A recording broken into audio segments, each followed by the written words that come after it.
الحمد للہ نحمده ونصلی علی رسولہ الکریم اما بعد۔ قرآن کریم کی آیتیں دو قسم کی ہیں۔ ایک تو وہ آیتیں ہیں جو اللہ تعالیٰ نے از خود نازل فرمائی، کوئی خاص واقعہ یا کسی کا کوئی سوال وغیرہ ان کے نزول کا سبب نہیں بنا۔ دوسری آیات ایسی ہیں کہ جن کا نزول کسی خاص واقعے کی وجہ سے یا کسی کے سوال کے جواب میں ہوا۔ جس واقعے کی وجہ سے یا جس سوال کے جواب میں آیت نازل ہوتی ہے، اس واقعے کو اور اس سوال کو اس آیت کا پس منظر کہا جاتا ہے، اور مفسرین کی اصطلاح میں اس کو شان نزول کہا جاتا ہے۔ جیسے مثال کے طور پر سورہ بقرہ کی ایک آیت ہے وَلَا تَنكِحُوا الْمُشْرِكَاتِ حَتَّى يُؤْمِنْ وَلَأَمَةٌ مُؤْمِنَةٌ خَيْرٌ مِّن مُّشْرِكَةٍ وَلَوْ أَعْجَبَتْكُمْ۔ یہ آیت ایک خاص واقعے کے تحت نازل ہوئی۔ واقعہ یہ پیش آیا کہ ایک صحابی ہیں حضرت مرشد رضی اللہ تعالیٰ عنہ۔ حضرت مرشد رضی اللہ تعالیٰ عنہ کے زمانہ جاہلیت سے ہی ایک عورت عناق نامی عورت تھی مکہ مکرمہ میں، جس سے تعلقات تھے۔ حضرت مرشد رضی اللہ عنہ جب اسلام لے آئے تو ہجرت کر کے مدینہ چلے آئے، اور وہ عورت مکہ مکرمہ میں رہ گئی۔ کسی موقع پر جب حضرت مرشد رضی اللہ عنہ مکہ مکرمہ گئے تو اس عورت نے حضرت مرشد رضی اللہ عنہ کو گناہ کی دعوت دی۔ حضرت مرشد رضی اللہ عنہ نے فرمایا کہ ہمارے اور تمہارے درمیان اسلام حائل ہو چکا ہے، لیکن اگر تم چاہو تو میں تم سے نکاح کر سکتا ہوں، لیکن شرط یہ ہے کہ میں نبی صلی اللہ علیہ وسلم سے اس کی اجازت لوں گا۔ اگر آپ صلی اللہ علیہ وسلم اجازت دیں گے تو میں نکاح تم سے کر سکتا ہوں۔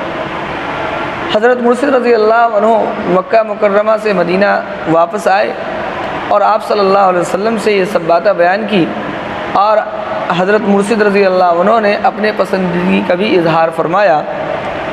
اس وقت یہ آیت نازل ہوئی اور اس میں بتلایا گیا کہ کوئی مسلمان مرد کسی مشرکہ عورت سے شادی نہ کرے۔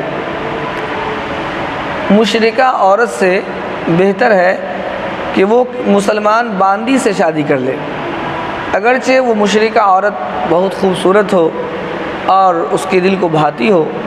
تو اس آیت کے نزول کے ذریعے سے اس حکم کو بتلا دیا گیا کہ اب تک کی جو شادیاں ہو رہی تھی کہ ایک مسلمان ایک کافر سے، مسلمان مرد کافر عورت سے، یا کافر مرد مسلمان عورت سے جو شادی کر لیا کرتے تھے، تو اب یہ سلسلہ ختم ہو گیا۔ اب شادی کے لیے ضروری یہ ہے کہ دونوں کا دین ایک ہو، اگر مسلمان ہے تو وہ بھی مسلمان ہو۔ تو دیکھیے یہ آیت جو نازل ہوئی ایک خاص واقعے کے تحت نازل ہوئی۔ اس واقعے کو شان نزول کہا جاتا ہے۔ تفسیر کے اندر شان نزول کی بڑی اہمیت ہے۔ بسا اوقات اگر آدمی کو آیت کا شان نزول معلوم نہ ہو تو اس آیت کے احکام کو معلوم کرنا بڑا مشکل ہو جاتا ہے، اور کبھی کبھی اس آیت کے سمجھنے میں غلط فہمی بھی پیدا ہو جاتی ہے۔ میں اس کی 2-3 مثالیں آپ حضرات کے سامنے پیش کرتا ہوں، جس سے آپ کو اندازہ ہو جائے گا کہ تفسیر کے اندر شان نزول کی کتنی اہمیت ہے۔ قرآن کریم میں ایک آیت ہے یا ایھا الذین آمنوا لا تقربوا الصلاۃ وانتم سکارى، اے ایمان والو تم نشے کی حالت میں نماز کے قریب بھی نہ جاؤ۔ اگر شان نزول سامنے نہ ہو تو قدرتی طور پر اس آیت کے اندر یہ سوال پیدا ہوتا ہے کہ جب شراب قرآن کریم نے حرام کر دیا ہے تو یہ کہنے کی ضرورت کیوں پیش آئی کہ نشے کی حالت میں نماز کے پاس نہ جاؤ؟ کیا صحابہ کرام شراب پیتے تھے؟ لیکن جب اس کا شان نزول آپ سنیں گے تو یہ سوال آپ کے ذہن سے نکل جائے گا۔ شان نزول یہ ہے کہ شراب حرام ہونے سے پہلے ایک مرتبہ حضرت عبد الرحمن بن عوف رضی اللہ عنہ نے کچھ صحابہ کو کھانے پر بلایا۔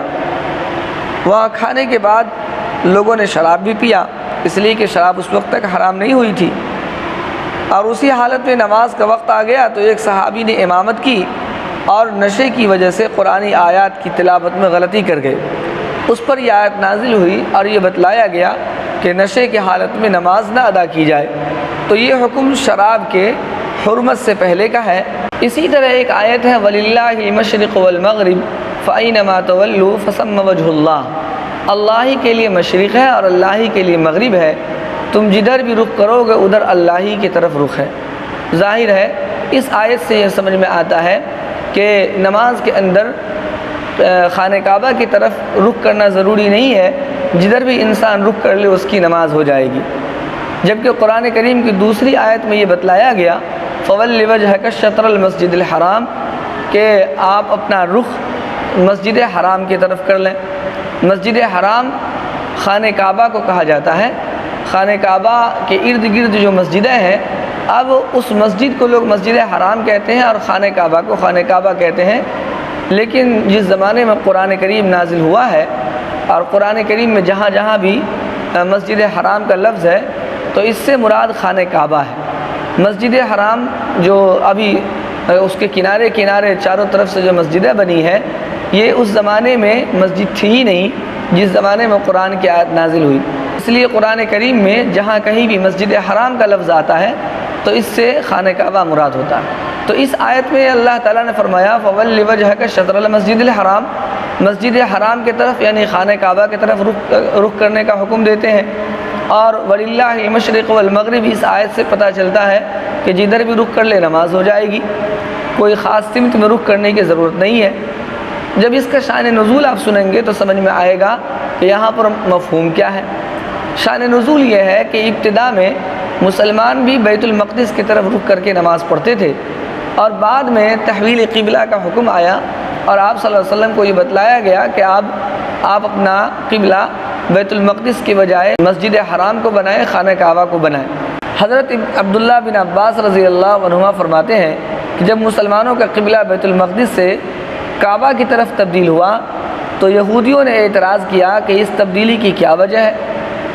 لوگوں نے کہنا شروع کیا کہ یہ کیسے نبی ہیں کہ پہلے ادھر رک کر کے نماز پڑھتے تھے، اب ادھر رک کرنے لگے، انہوں نے تو قبلہ ہی بدل دیا۔ اس پر یہ آیت نازل ہوئی اور یہ بتلایا گیا کہ ہر سمت اللہ کی بنائی ہوئی ہے اور اللہ ہر طرف موجود ہے، لہٰذا جس طرف بھی رخ کرنے کا حکم اللہ تعالیٰ دے دے ادھر رخ کرنا واجب ہے، اور اس میں قیاس کو کوئی دخل نہیں ہے۔ تو دیکھیے اگر شان نزول معلوم نہ ہو تو آدمی اس آیت کے مفہوم کو سمجھنے میں غلطی کر سکتا ہے۔ اسی طرح ایک اور مثال دے دوں کہ قرآن کریم میں ہے ان الصفا والمروۃ من شعائر اللہ فمن حج البیت او اعتمر فلا جناح علیہ ان یطوف بہما، کہ صفا اور مروہ یہ اللہ تعالیٰ کے شعائر میں سے ہے، تو جو شخص بیت اللہ کا حج کرتا ہے یا عمرہ کرتا ہے تو اس پر کوئی حرج نہیں کہ وہ ان دونوں کے درمیان طواف کرے۔ صفا اور مروہ کے درمیان سعی کرنے کا ذکر ہے، اور اللہ تعالیٰ نے اس آیت میں یہ بتلایا کہ کوئی حرج نہیں ہے اگر اس صفا اور مروہ کے درمیان کوئی سعی کرے۔ تو بعض صحابہ کو اس آیت کی وجہ سے غلط فہمی بھی پیدا ہو گئی، جیسے حضرت عروہ بن زبیر رضی اللہ عنہ اسی غلط فہمی میں مبتلا تھے کہ صفا اور مروہ کے درمیان سعی کرنا یہ کوئی واجب اور ضروری نہیں ہے۔ حضرت عائشہ رضی اللہ عنہا نے انہیں بتایا کہ در حقیقت زمانہ جاہلیت سے ان پہاڑوں پر دو بت رکھے ہوئے تھے، ایک کا نام تھا اصاف اور ایک کا نام تھا نائلہ۔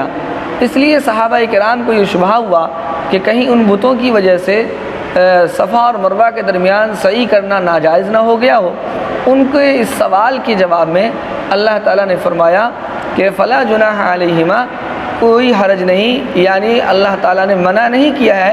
اس لیے اگر تم اپنے دل کے اندر جو یہ سوال بنا رکھے ہو کہ اس کے درمیان صفا مروہ کے درمیان صحیح کرنا چاہیے نہیں کرنا چاہیے، تو ایسی کوئی بات نہیں ہے، اس میں کرنے کی اجازت ہے اور اس کو ضروری قرار دیا گیا ہے۔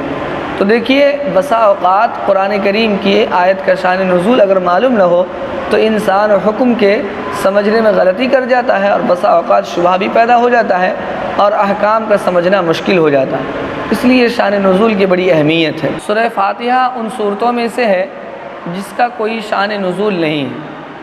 البتہ سورہ فاتحہ کی نزول کی کیفیت کیا ہوئی اس کا ذکر روایتوں کے اندر موجود ہے۔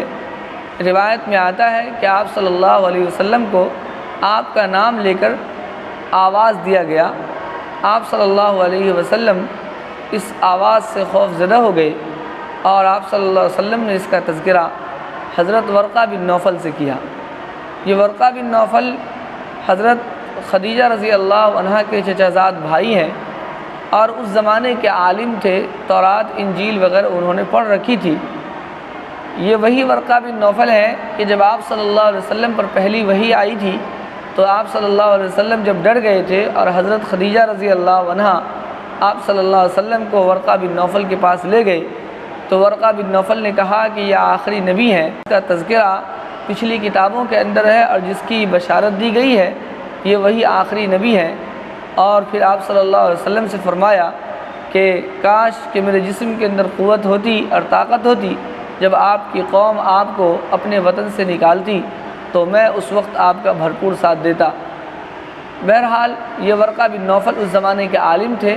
جب ان کے پاس آپ صلی اللہ علیہ وسلم نے اس کا تذکرہ کیا تو ورقہ بن نوفل نے کہا کہ اب اگر کوئی آواز دے تو اس آواز کا آپ جواب دیں۔